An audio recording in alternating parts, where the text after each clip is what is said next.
Hey guys, so before I get into the main point of this video, I would like to ask for some suggestions on audio because yet again, my attempts to try and filter out the wind noise and excessive road noise did not work. That's why I'm voiceovering again. I installed a chin curtain in my helmet. I do have a foam windscreen on my microphone, and I've repositioned it in my helmet. Nothing is working for me, unfortunately. I'm actually about to invest in a new helmet that's supposed to reduce a lot of the wind noise inside the helmet. That's just one of the benefits of it, so yeah, that's a big investment just to fix audios. There are other intentions or reasons for me to buy another helmet. So if you have some suggestions, please put them in the comments below. I do hear you guys, and I'm trying to fix that. So, on to the main point of this video. I have a little story for you.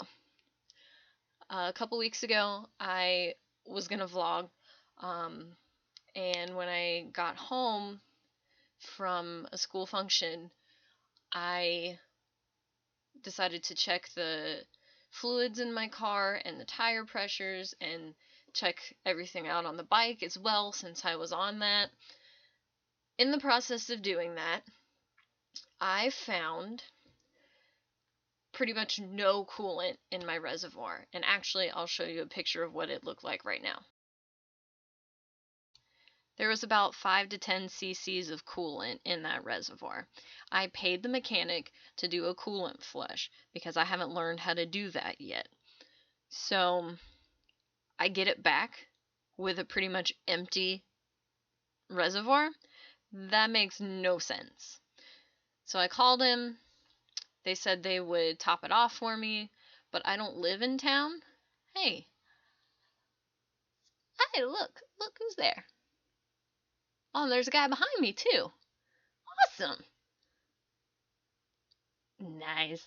I haven't seen motorcycles riding in a while I've been on my bike, so that's pretty cool. They said they would top it off, but I don't live in town. I live out in the boonies, so I didn't think it was safe to drive it to town. So he said he would reimburse me. Great. Got on the bike, went to town, bought a jug of coolant, and when I bought it, I told the man I needed red engine coolant because that's what was in my reservoir. Stopped at the mechanic shop, got my reimbursement.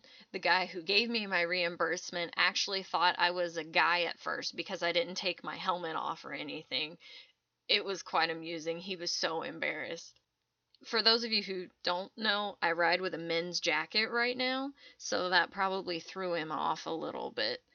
Anyway, got home, opened the seal on the jug of coolant to pour into my car, and found out the guy at the parts store gave me green engine coolant when I told him red. So I was already pissed off. I got even more pissed off.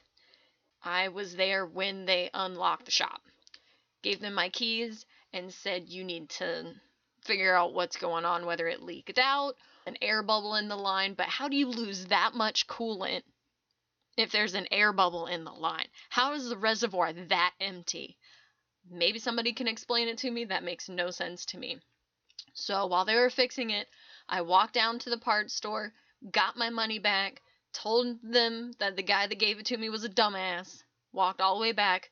My car was pretty much done. They said it wasn't leaking, so everything should be fine, and I still keep an eye on it to make sure, because if it's still not fine, I'm gonna go have some even harsher words with that mechanic, because after he gave me my keys back, he made a comment that I knew a few things about cars, right? And so, yes, there's some things. And then he asked where I worked. So I told him what kind of work I do, and he said, well, if you're ever interested in a career change, we start our technicians at $12 an hour, and there aren't very many women in this field. There aren't very many women in that field for a reason. Because I don't know about you out there, ladies, but I don't like getting hit on and sexual comments thrown at me all day long. I just want to come to work, do my job, collect my pay, and go home. Anyway, I thought it was funny shit that he offered me a job. I mean, do you think I could do a better job? I paid you guys to flush the coolant in my car. I could have done it myself if I knew what I was doing. It would have been a lot cheaper, and it would have probably been done right. I'm gonna learn how to do it so that I don't have to pay them ever again. I got 5 years, so I should learn how in that time. So that's some of the stress I've been dealing with lately, on top of school stuff. Just an update on school. I've got about 3 months left, and then I'll have to deal with all the licensing processes, and then hopefully I can find a job in that career field and get to going. Thank you guys for your support. Thank you guys for comments. I do read each comment. I may not respond to all of them, but I do appreciate the advice and the insights that I've been getting. Please continue with those comments, because I know I'm not the only person benefiting from those. There are other new riders and people who want bikes that have commented that I'm sure are getting beneficial information from your comments. So thank you guys again. Make it home in one piece, and I'll see you guys later.